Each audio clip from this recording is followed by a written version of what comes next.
Delta surge that, I can't imagine it getting any worse right now. We're bracing for this post, yeah. Yeah, no, listening to what people are like in certain areas of the country and then hearing about this other variant on the heels is very concerning. We understand that the Omicron may be even more infectious than the Delta because it shares some of its genetic code with the common cold. So, Doctor, in terms of what we know about it so far, is that fact, the fact that it shares some genetic code with the common cold, a good or bad thing in terms of its infectiousness? Well, I mean, it depends, right? If it retains some of the lethality of the original strain or the Delta strain, along with that increased contagiousness, that would be a huge concern. The common cold obviously isn't fatal. It isn't dangerous. It's highly transmissible. So if more of that, those characteristics dominate, that would be, frankly, a reprieve that we would welcome. And we just don't know yet. It could be that it's more contagious because people have milder symptoms. They're not seeking hospital care. They're maybe not even getting tested, and they're existing around other people. Right now, the contagious part of it is really just looking at the epidemiologic data, like how quickly it's getting around from person to person or community to community. That could just be a function of mild disease, prompting people not to take cover, not to isolate. Let's hope that that is the case. As you said, it's a little early for us to know for sure. I want to ask you about these new testing regulations for travel into the U.S. that go into effect today. Of course, this is just one of multiple parts of President Biden's plan to combat the virus and this new variant. Do you think that that's enough? I mean, we've already seen efforts to get ahead of new variants can be somewhat helpful, but the variant is going to arrive regardless. Are there any regulations or safety measures you think we need to or should be implemented either nationally or at the state or local level? Listen, anytime you have more testing and it's more recent, that is better for sure.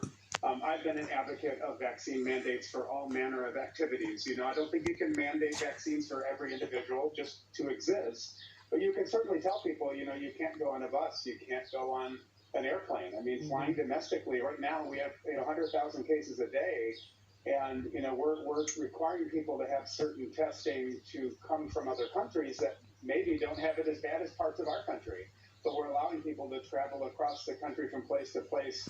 Here in the U.S., they might be coming from a hotspot and be unvaccinated, but not requiring anything. I think we should require even more. I think vaccine mandates are the way to go. I applaud what New York City is doing. I wish that Republicans in the Senate and elsewhere and governors would get on board and stop resisting this.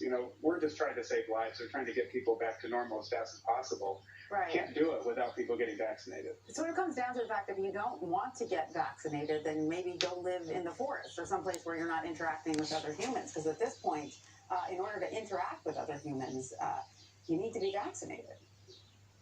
I'll tell you, I mean, we've seen a lot of protests and people very angry about having to be vaccinated or mandates or what have you. And I think it's about time the rest of us who are doing the right thing, who are protecting ourselves, our family, our neighbors, our communities, we start getting mad. It's extremely frustrating, and we get pretty angry when we see person after person coming in, and really not with those people. I mean, we want to treat the people in front of us, and the empathy that is a part of our job is right there, but it's the people resisting vaccine mandates. It's the governors. It's folks in the Senate, particularly on the Republican side, who are making this harder for us, and that's where we need to direct some of that frustration and anger.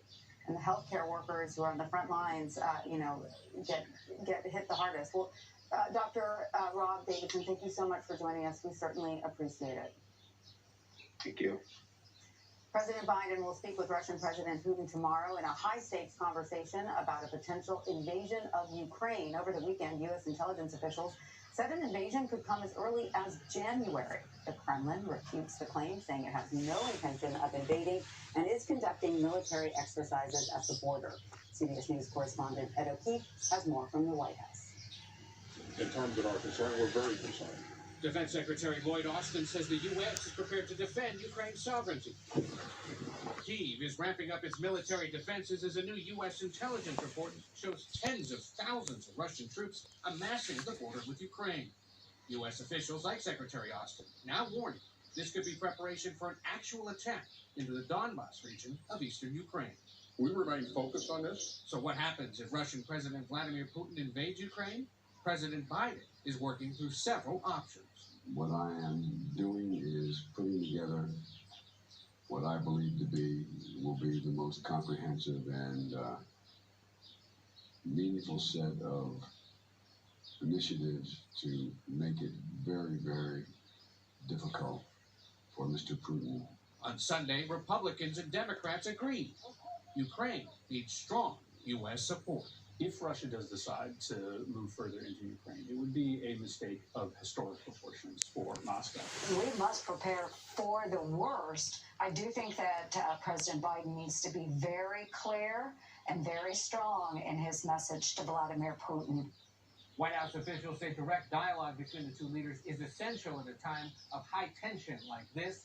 It'll be the first direct conversation between President Biden and President Putin since July. Ed O'Keefe, CBS News, the White House. President Biden is promoting his Build Back Better Act, saying the bill will help lower prescription drug costs. In a speech Monday, Mr. Biden said the U.S. pays more for prescription drugs than any other developed nation. If his bill is passed, the price of insulin would drop to cap at $35 a month. Right now, one vial of the life-saving drug can cost hundreds of dollars. The legislation would also penalize drug companies for hiking prices past regular inflation rates. Even if you think this doesn't affect you, it does. Everyone has less money in their pockets because high drug costs make health insurance more expensive for everyone.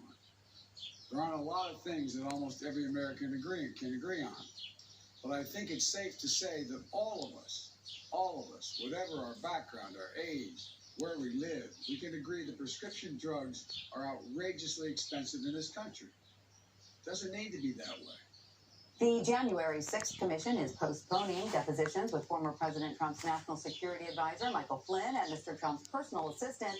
The depositions were scheduled for today, but were put off as they, quote, engage with the committee's investigation. Another key deadline today is for Trump associate Roger Stone and right-wing conspiracy theorist Alex Jones.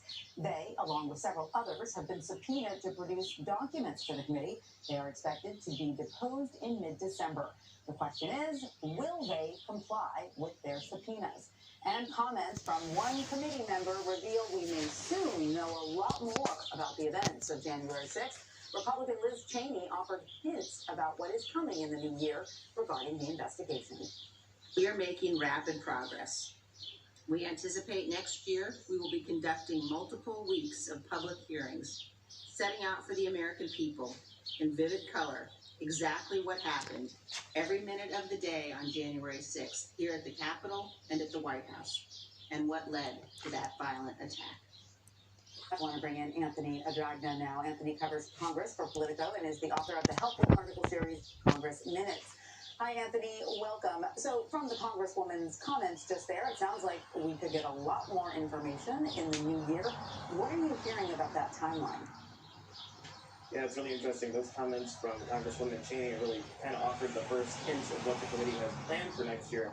I think what they show is that we're going to see a really methodical presentation from the committee about their findings and what lessons should be learned, how the events of January 6th went down. And she offered kind of the first hint into what that may look like in 2022. And so then what does the rest of the month of December look like in terms of subpoenas and depositions? What are some of the bold names that have still to testify? And additionally, is it really not so much the, headline names that are giving the committee their information, but all the sorts of dozens of other side players who may be filling things in for them right now? That your last point is really, I think, the crucial part. We heard last week that there have been more than 250 people that have offered testimony to the committee to date. There's a lot of focus, understandably, on some of the big names. You mentioned them, some of them in your lead-in. But I think it's almost like an iceberg. You really have some limited visibility into the activities. And in fact, there's more than 250 people that have already cooperated. Gives you a sense of how much of this may be being done outside of public view. As you were alluding to, there have been kind of a wave of subpoenas. Those deadlines are coming throughout the month. They've been various officials, both, kind of the next level down of Trump insiders and then outside groups. Alex Jones, Roger Stone. Those deadlines, it seems like they keep moving.